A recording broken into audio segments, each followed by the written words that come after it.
Good morning. Welcome to day 23. We're still in 1 Peter chapter 4. We're going to be looking at verses 10 and 11 today of 1 Peter 4, verses 10 and 11. And yesterday we kind of looked at just the idea of what it means to live as a believer in today's day and age. What are some of the characteristics that should define our attitude? And I really, going back into a little bit of what we did yesterday, I love the picture that Peter uses, especially when he talks about love will cover a multitude of sins and be hospitable. It is that comparison for us to say we should love the believer and the unbeliever. Love those who are familiar with us, those who are strangers to us. And, I think even today we need to be, as believers, remembering the idea that love covers a multitude of sins. The idea for us and the attitude that kind of comes along with that for us is the attitude to not be easily offended, but always ready to forgive. And that's tough for us sometimes, because it is very frequent for us to be very easily offended when somebody says something or does something that we misunderstand or misconstrue, or even if they were genuinely trying to offend us. But we always ought to be ready to forgive. And some of us have the ability to do that a little easier than others. And we're going to get into that today as to certain abilities that God gives each one of us as believers. In 1 Peter chapter 4, starting in verse 10, it says, "As each one has received a gift, minister it to one another as good stewards of the manifold grace of God." See, as believers, and honestly, as just created beings of God, each one of us has particular talents. There are things that we're all better at than other things. There are talents that we have. As many of you may look at just some of the things that we do here in the church. I know several people have told me once before, and this isn't necessarily here in this church, but throughout my ministry, is this idea that standing in front of people and actually speaking and not really getting just freaked out about what's going on around them is very difficult. People don't necessarily always have a talent for public speaking. In fact, when I first started, I got extremely nervous. And I'd love to tell you that there was some little hint that I used that tried to get rid of the nerves and the butterflies, but that really never happened. Honestly, what I did was I just kept doing it. I took those fears, that nervousness, and I pushed it aside because I had a job to do. And the more you do that, the more you become comfortable in those talents, and the easier it comes. I can remember, just giving you for instance, on that same line as particular talents. I know God has given me a talent for teaching, a talent for being able to get up in front of people and speak without concern with what's going on. But when I was I don't know, I guess it was somewhere right around the time that I had just gotten out of college. And it was a Christmas Eve service, and my family, we were getting ready to go to the Christmas Eve service. We were literally just getting ready to get out the door. And the pastor calls. And he says, "I have to go to the hospital. I need you to preach the Christmas Eve service." And I will tell you, at that point in my ministry, I was not comfortable with that. To me, at that point, I didn't think I had the talent to be able to do that. And yet, the more I've practiced, the more I've used the talents that God has given me, the easier things like that become. In fact, when I went to school, when I was going through Bible college and I went through seminary, they have a phrase for the preacher boys. They basically say, at a moment's notice, you need to be ready to preach, pray, or die. I know that sounds kind of morbid, but that's really what happens. You need to be ready at all times to preach, pray, or die. And that really begins you understand the use of those talents, we kind of look at that and say, well, God hasn't given me the talents that he's given other people. I may not be musically inclined. Well, you don't have to be musically inclined to use your talents for God. And what God is saying here, and what Peter is telling us through the mouthpiece of God, is saying, God gave you a talent. What you need to do is, one, recognize your talent, invest in your talent, and then use it as a good steward for God. You need to take what God has given you and you need to use it.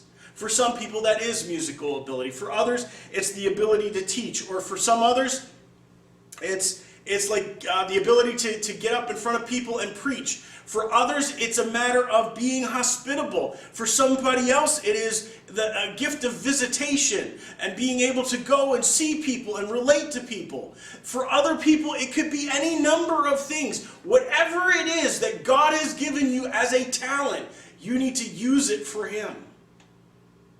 Because you can take what God has given you and you can reach people through it. We really need to take everything about the talents and abilities that God has given us, and we need to directly focus all of that in our ministry for the Lord. Because immediately following that, after he says, as everyone has received a gift, you be a good steward, and he says, if anyone speaks. And this is if whatever you speak, whatever you say, whatever you do, how should you do it? It says, let him speak as the oracles of God. Now that's a phrase we don't use very often, the oracles of God. The idea here that Peter is trying to lay out for you is when you speak as a believer, the way you live, the way you conduct yourself, and how not only, and I know many of you have heard the phrase, not only does your talk, but your walk talks louder than your talks.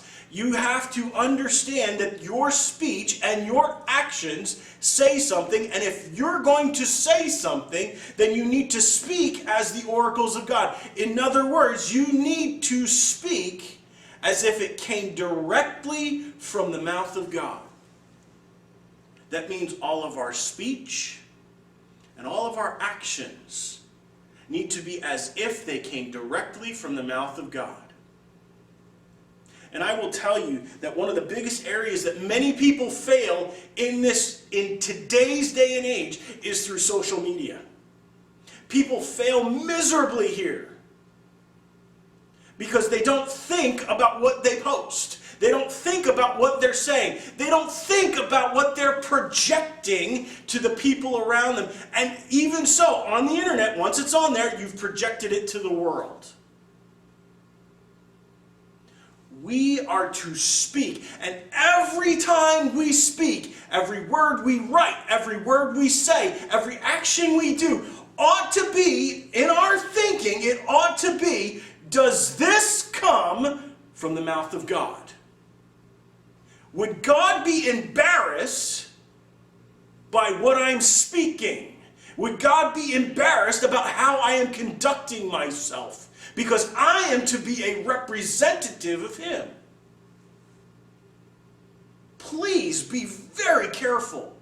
Because as believers, as people who identify themselves as Christians, as followers of Christ, we become the living representation of Jesus Christ. And what you say is what people associate with Jesus Christ. It's an awe-inspiring responsibility. I'm going to tell you, it's one that you shouldn't take lightly.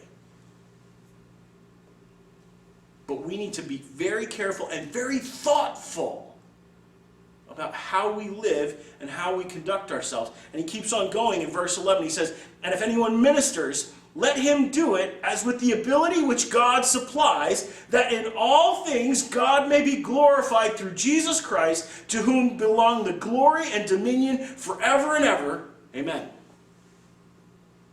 There's a verse that I share with our teenagers, and it's a verse that when you come back into church and you see our setup, I actually have it on a very small chalkboard with a phrase that goes with it.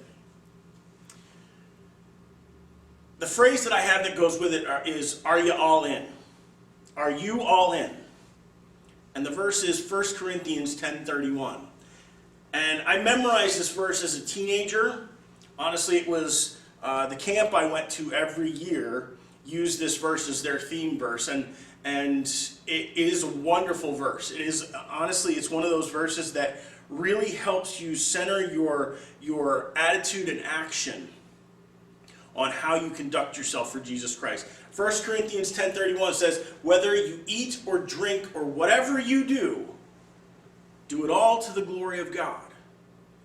Paul says, in whatever basest function of life, on the things that you wouldn't even consider having a spiritual impact, like eating or drinking, even in those moments, not just the big ones, not just the ones where we're in church, where we're focused, but even in the small moments, do all to the glory of God.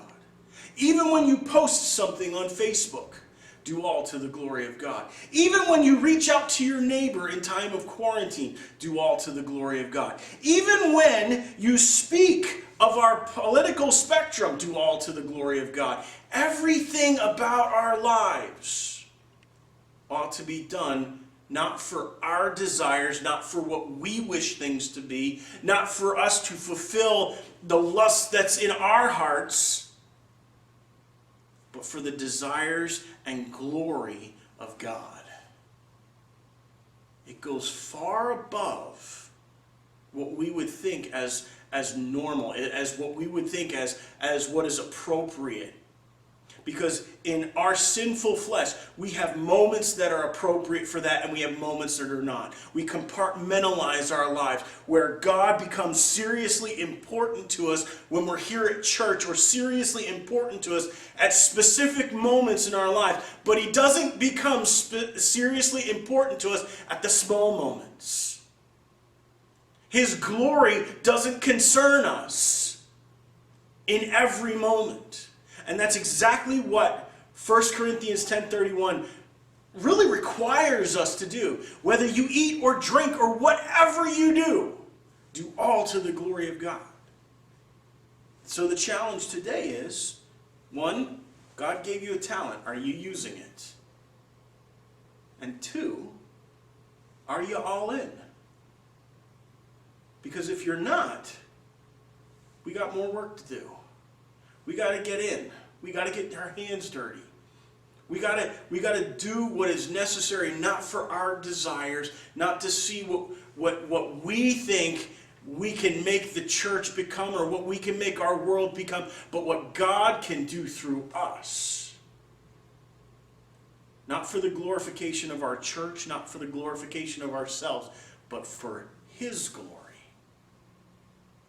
Is that your focus today? I hope it is. Next time we will continue on in 1 Peter chapter 4. I look forward to seeing you.